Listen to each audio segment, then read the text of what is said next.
Hi everyone, I'm Trev from Coiltek, and today we're going to have a bit of a chat with a great detectorist from the Northern Hemisphere, Laurie from Canada. How are you, Laurie? Hi, I'm doing really well, thank you.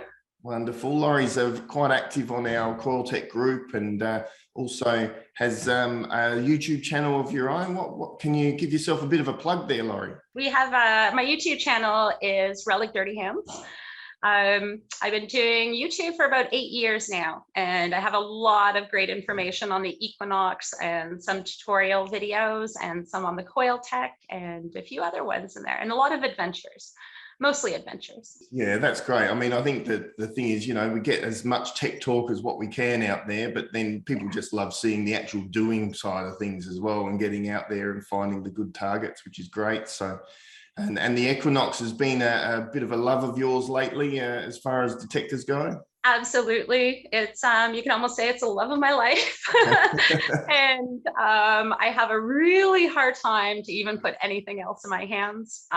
Since I started using it, it's been the best machine for me.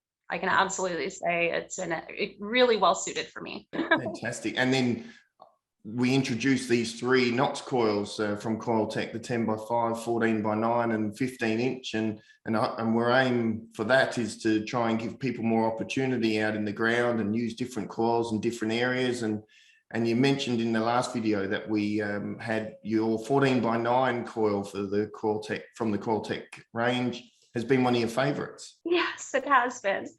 It absolutely has been. A lot, we can say in the springtime, I was metal detecting a lot of farm fields. A lot of these farm fields are plowed fields. And I absolutely love the maneuverability of the 14 by 9 on the farm field. It's been fantastic. And being such a robust coil, this is something I had noticed that none of my coils would do before. I was going through soya. So it's little stubby soya, from the farmer when they cut. So there was still some stubbiness, the stubs or whatever you want to call them. Yeah, and the 14 by 9 was chopping right through them. Like I didn't have to hover above them. I was just going, and it was just like doom, doom, doom. The 14 by 9 is yes my go-to. I was looking for more depth. A lot of the places that we do detect, a lot of our targets are 9 to 10 inches on average, and sometimes so. Yeah, the 14 by 9 has been my favorite. It's the maneuverability has been fantastic. The depth has been great. I've managed to find some really deep coins on that farm field, some really old coins in areas I thought we passed over. A lot of times, you think, yeah, there's nothing left. And sure enough, I pulled out this really deep old token with that 14 by 9. So deep stuff. That's why I would say it was my go-to. I always hate to think that I'm leaving anything behind, or which we all do, no matter how hard we try. Yeah. I think the depth of the 14 by 9 is what I love, the maneuverability, the shape of it, to get in between and the mounds. Like you could just follow the mounds, over the plowed fields and stuff like that. So that's why it's been my go-to. And it's been, with the 14 inch length and the 9 inch wide, like you're saying, that maneuverability is really good. How have you found with the coverage and the overlapping? Has that been a really solid performer in that regard? Absolutely. I feel like I can keep up with everyone else a little more when I'm using it, because I'm a type of person that when I swing over, I'll swing over the same spot twice or 3 times, just like inching away, and I'll keep overlapping and overlapping. And with the 14 by 9, I definitely can cover way more ground a lot quicker. I love the coverage. It really, really has helped me to be able to move a little quicker and cover more ground, so they're not all finding all this stuff before me. Yeah, well, that's right. You can follow them and find more stuff after they've been over it. So, we talk a lot about different coils in different areas. It's not just one coil is going to do everything in that area. So having an opportunity with a 14 by 9 in an area maybe where you've used that 11 so much. You just said yourself that you found something, where you thought you'd been over with that 11. So, and it's not that the 14 by 9 is, better and the 11 inch is worse or anything like that. It's just different. And that's what we try say out there is that it's just different. You've got a different magnetic field, different shape of field, different coverage. So you will find that you'll be able to hear some slightly different targets, and all you need is half an inch, a couple of centimeters, an inch or two different to another coil, and all of a sudden you've opened up brand new ground. That's right. I loved how the targets come in with the 14x9. I used to say it was like snappy. They're like, they just snap, they just really grab your attention, and the target ID numbers have been very accurate as well. And I love the separation, because there is an area that I did with a stock coil, and it was a corner of this farm field that used to have a tavern that was on it. So the amount of nails, I mean, it just sounds like a machine gun or whatever, but even the 14x9, I understand a larger coil, you sometimes get less separation, but I was extremely impressed on how much separation I was getting with that 14x9. And to my surprise, one of the finds that I made with this 14x9 that caught me off guard, completely off guard, was the smallest piece of trade silver. This is Native American fur trade silver. So they would trade with the natives, and they would have these little things in their hair or little bobs, and they're very, very small pieces of silver. And we're talking about like this big, this tiny little piece. And I found it probably about 7 or 8 inches down, solid signal that came in, and I dug it up, and it was the tiniest piece of silver. So I was not expecting that, because I was expecting with a larger coil, maybe I wouldn't find these small itty bitty items. But that wasn't the case. I definitely found the smallest of itty bittiest little things, even parts of the eyelets from shoes, from boots and stuff. Even with the 14x9, even the smallest items I've been able to pick up. So I was very impressed by the sizes of the targets that I was still able to pick up with such a big coil. So that's right. It is considered sort of on the bigger side of all the coils that are out there, for sure. The biggest two after that are the 15x12 and the 15-inch round that we make. But the 14x9, that's certainly impressive, especially for that tiny target. You said about 7-8 inches or something like that. That's crazy depth for a tiny target. Absolutely. So I was really shocked, and I was really impressed when I had pulled that out. I was like, yes, this is why it's my favorite coil. Yeah, absolutely. It's, and just to think of that history, once you've dug that out, where that's come from, how long it's been there. I mean, what sort of age do you think that would have been? It would probably be somewhere from 200 to 300 years old. The trade happened a lot here between the 1600s until probably mid 1800s is when they were doing a lot of the fur trade. So the Europeans would come and trade with the natives that were here for their beaver pelts and all their furs, and to make those really cool beaver hats, that were all so in style back then. So these were some of the items. So it's absolutely incredible to think, the story behind that find. And I was ecstatic. I was so happy, because I wasn't expecting to find that there. So it kind of proved up the site that there was a little more happening there than we actually thought. So that was really exciting. That's fantastic. Did you happen to get that one up on your YouTube videos at all on your channel, or is there something? Did. You did? Fantastic. I did. That one has already been released, I believe. Yes. I did. Great.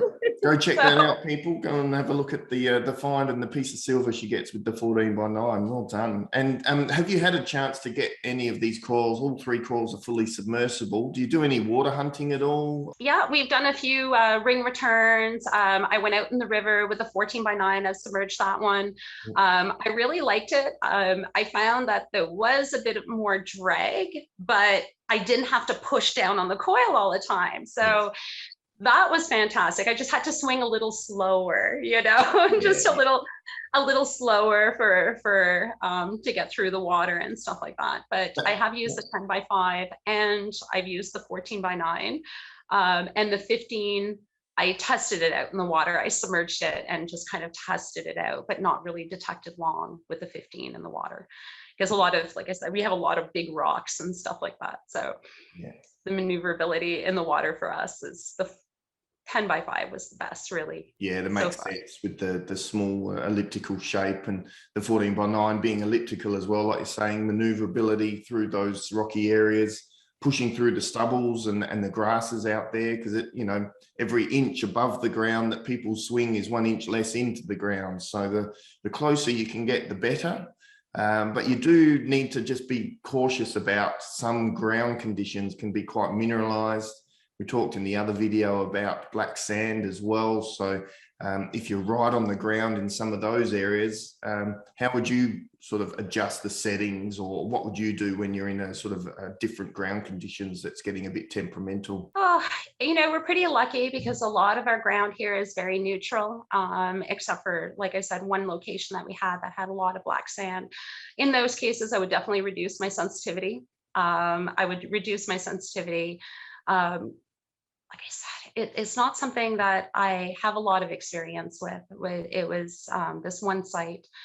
Like I said, reducing sensitivity, I guess ground balancing would be a good idea in those situations. But, you know, even with the Equinox, it's very rare you have to ground balance this machine.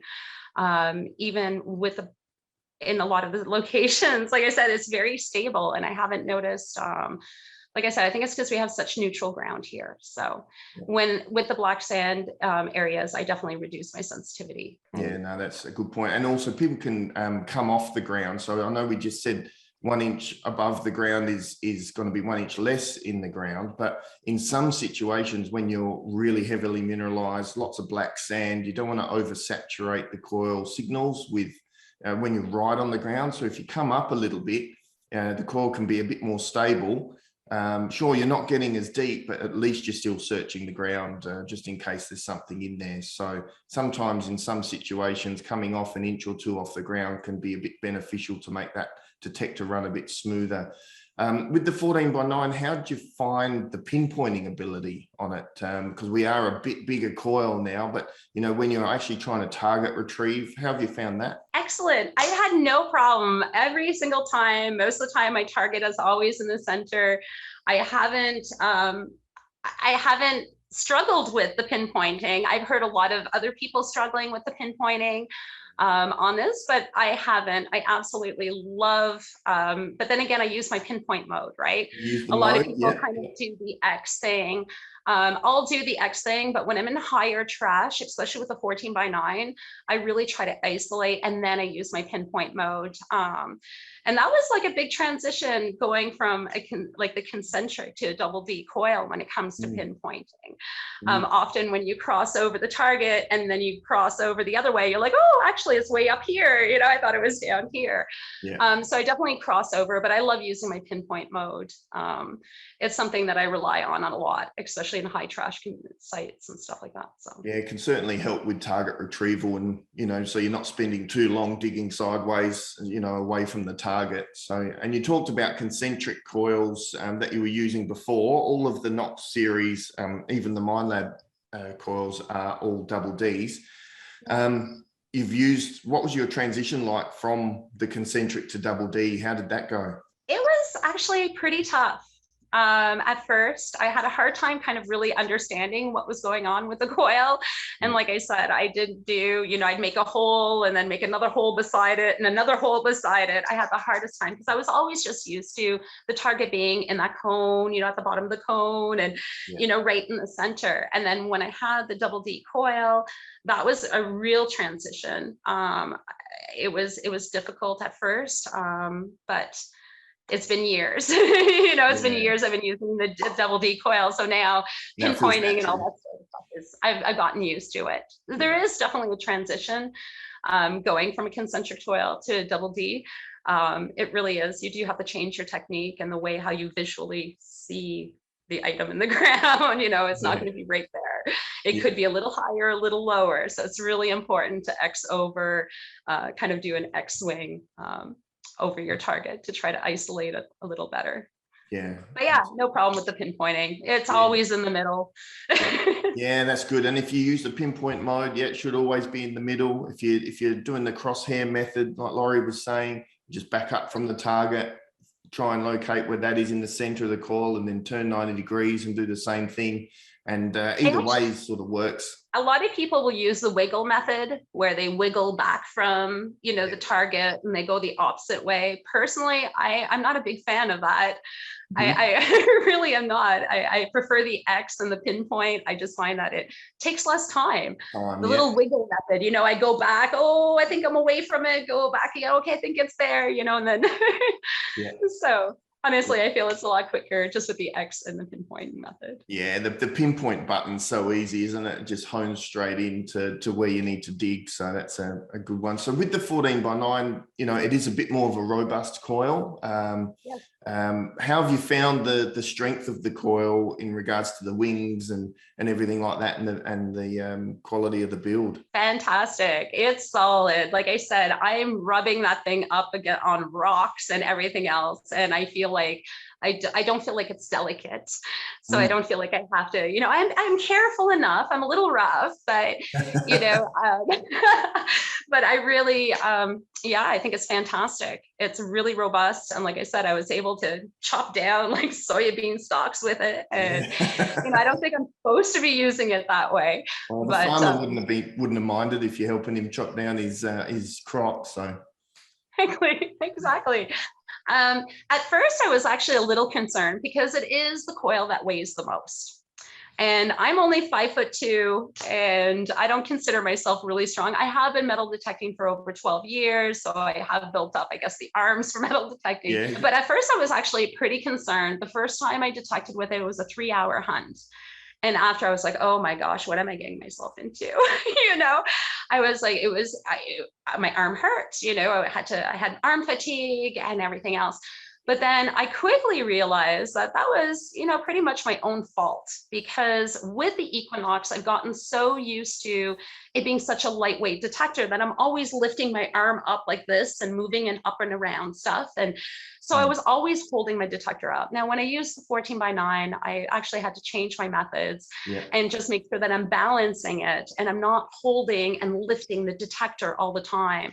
So I basically keep my elbow in, and I was able to swing more with using my body. And then I can go 6+ hours now with the 14x9, no problem. It's been absolutely fantastic. So when other people tell me it's too heavy, I'm like, change your technique, because if I can do it, you can do it. I really like that. That's a really good point, because you tend to do that with a lighter product. You're sort of using your shoulder and your upper arm a bit more to hold it all. So if you sort of naturally have your arms down and use your upper torso to turn with it, you'll find that you'll get less fatigue. That's a really good point. Thank you, Laurie. That's good. And that's kind of the way I detected with my heavier machines. So when I had heavier machines, we'd go for 8-9 hour hunts and this sort of stuff. So it's kind of the way I used to detect. But like I said, I feel like I got some bad habits swinging such a light machine that I just feel that I can always lift it and carry it around. So I just had to adjust my technique. But like I said, it became my go-to coil, really, so.